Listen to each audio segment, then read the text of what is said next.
Minister Carola Schouten van LNV wie joert in Lauwerzeeg. Onder oren om met fiscus te praten over de gevolgen van de containerramp met de MSC Zoe.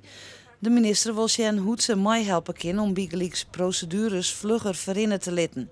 Ze praten ook met verschillende organisaties, zoals de Waardvereniging. Het is heel divers, het gaat ook over hele verschillende onderwerpen. Maar één voorbeeld nu bijvoorbeeld rondom de vissers. Die zeggen wij kunnen spullen opruimen uit de zee.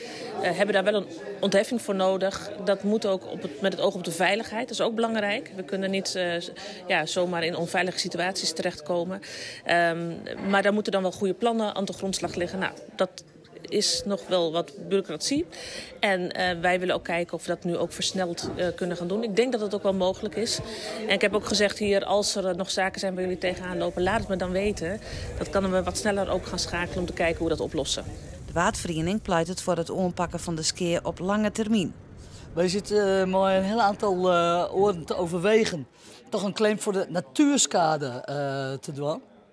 Dat dan leiden maar tot een fonds wat langjarig, waarbij bijvoorbeeld technieken ontwikkeld worden kunnen die deze keer nog wat meer. En dat is bijvoorbeeld toch nog die korreltjes je kunt doen, helicasten uit de akkers en zulke dingen.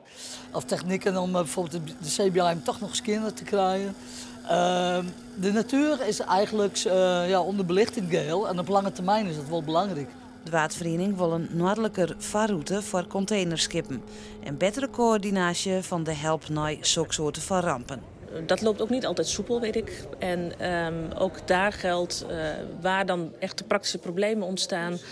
Ik wil het gewoon weten. Ik heb nu ook tegen de mensen hier gezegd, laat het me weten wat er speelt. Want ik kan niet beloven dat het altijd sneller gaat. Maar als er een duw gegeven kan worden, dan zal ik dat niet nalaten. De minister had tas zijn te helpen werd ze kin. Er ging geen werking met andere ministers.